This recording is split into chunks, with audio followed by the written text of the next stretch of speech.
You didn't get the job. Or maybe it was smaller than that. Someone cancelled plans. A message went unanswered. You made a small mistake at work that nobody else even noticed. And something inside you collapsed.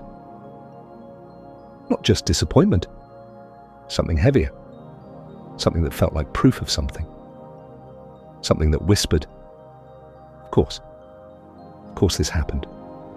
This is what always happens. This is what always happens to me. And the worst part is that you know the reaction is too big for the event. You know it, and you cannot stop it.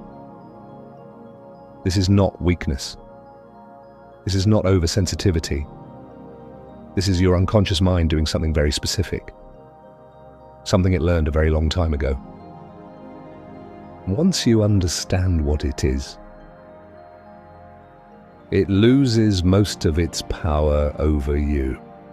In cognitive behavioral psychology, one of the most studied and documented patterns of human thinking is called catastrophising. Not catastrophe, catastrophizing. The act of taking something small, a setback, a rejection, a minor failure, and the mind treating it as though it is the worst possible outcome, as though it is final, as though it means something permanent and devastating about who you are. The psychologist Aaron Beck, who developed cognitive behavioral therapy in the 1960s, discovered something that changed how we understand human suffering. He found that it was not events themselves that caused emotional pain. It was the meaning the mind assigned to them. Two people can experience the exact same rejection, receive the exact same message, face the exact same setback. And one person processes it as disappointing, but okay, I will try again. And the other person processes it as confirmation, evidence, proof of something they have always secretly believed about themselves. The difference between those two people is not strength.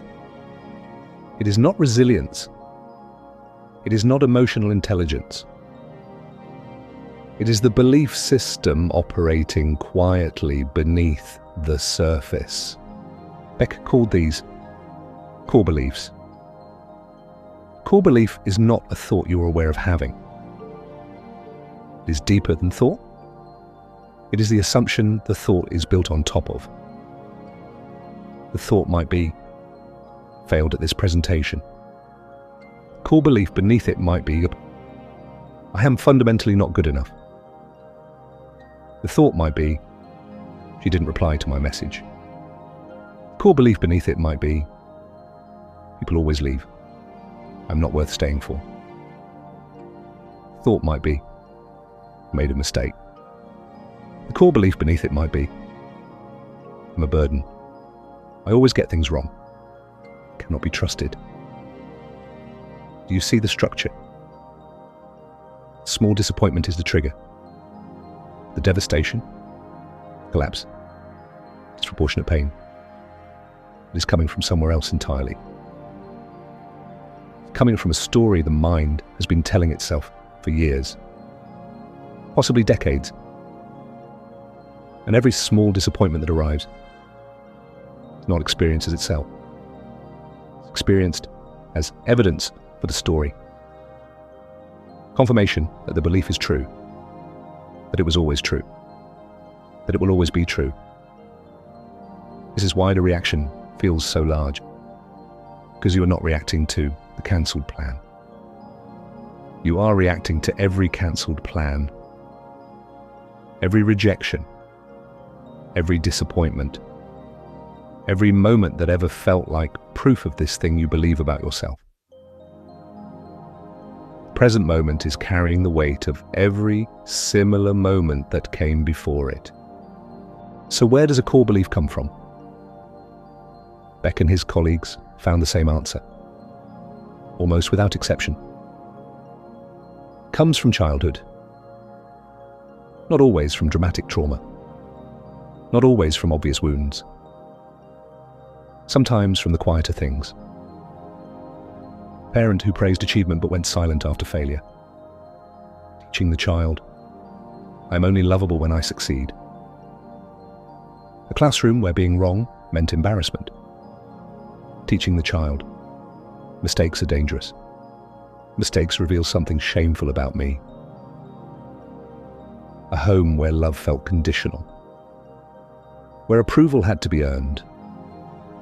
Where the child learned, I am only as valuable as my last performance. The child does not think I am developing a core belief that will cause me suffering for the next 30 years. The child simply adapts, learns what the environment seems to be saying, files it away as truth,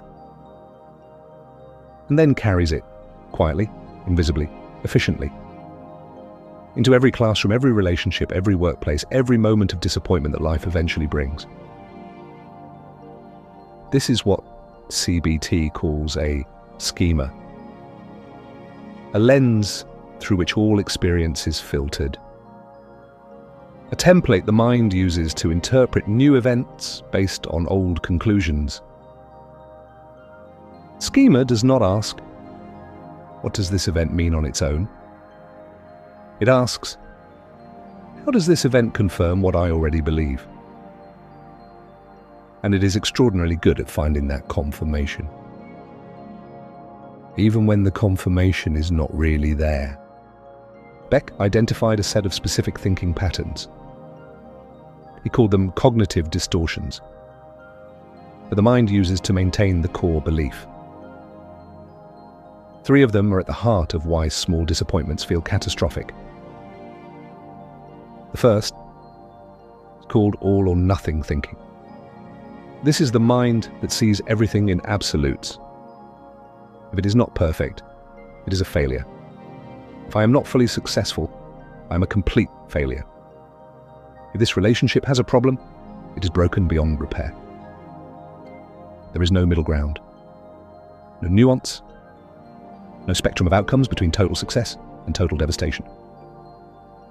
The second is called overgeneralization. This is the mind that takes one data point and draws a universal conclusion. This happened once, therefore it always happens.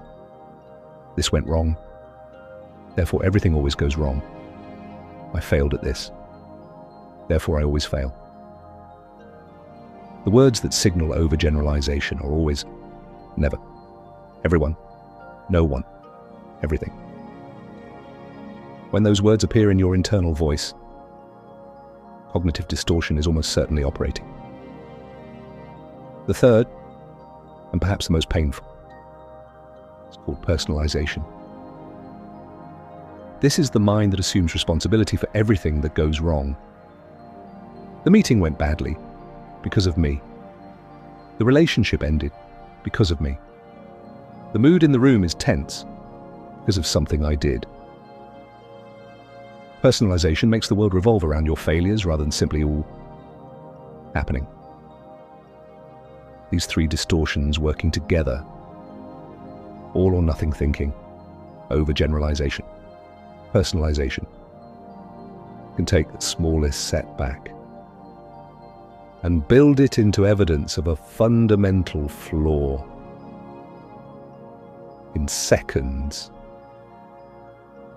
without your conscious permission. Here is the part that changes things. CBT does not ask you to think positively. It does not ask you to override the feeling with a better one. It does not ask you to pretend the disappointment is fine. It asks you to do something much smaller. It asks you to notice the gap. The gap between what happened and what the mind is saying it means. Happened is always small and specific and factual. She did not reply to my message. The presentation did not go well. I did not get the result I was hoping for. What the mind says it means is enormous and absolute and deeply personal. In that gap, between the event and the meaning. It's where your freedom lives. Not the freedom to feel nothing. Not the freedom to be unaffected. But the freedom to ask, is that really what this means? Is one unanswered message actually evidence that no one will ever stay? Is one failed presentation actually proof that I am fundamentally not enough? Is this one disappointment really the confirmation the mind is claiming it is? Almost never. The event is the event. Meaning is a story. And stories, unlike events, can be examined, can be questioned, can be rewritten. 3 practices from cognitive behavioral psychology that genuinely work. First, name the distortion. When the disproportionate reaction arrives, do not fight it. Do not argue with it. Simply look at it and name what type of thinking it is. That is all or nothing thinking. That is overgeneralization. That is personalization. Naming it creates distance. Distance creates choice. And choice is all you need to interrupt the pattern. The second, find the evidence against. The mind builds its case against you very efficiently. Finds every piece of evidence that confirms the core belief and ignores everything else. So ask, what is the evidence against this conclusion? Have I ever succeeded at something similar? Has someone stayed before? Have I gotten things right before? Is there any part of the picture the mind is not showing me? There almost always is. The third, ask what you would say to someone you love. If a person you love deeply came to you after a small setback and said the things to you that you are saying to yourself, what would you tell them? You would not confirm the catastrophe. You would not agree that one rejection means permanent failure. You would offer them perspective, kindness, context. You deserve the same from yourself. This is not toxic positivity. This is accurate thinking. And accurate thinking, over time, rewires the beliefs that the distortions are built upon. A small disappointment that felt devastating. It's never just about today. It was about every time before today that felt the same. Every wound that taught you to expect rejection. Every environment that made you believe the failure belonged to you rather than to the circumstance. That history is real. Pain it created is real. The beliefs it formed are real. But they are not permanent. They are not. And they are not whole story. You are not the sum of your disappointments. You are not the conclusion your worst moments try to draw about you. You are someone who learned to protect themselves in the only way available at the time. And now, you have something you did not have then. The awareness to notice what the mind is doing. The language to name it. And the understanding that the story was never the truth. It was only ever a story. This is Psyche and Stillness. If you found this video to be helpful, do share with people who can get value out of this. Subscribe to the channel so that you can stay updated, and do like and comment as well. I will see you in the next one.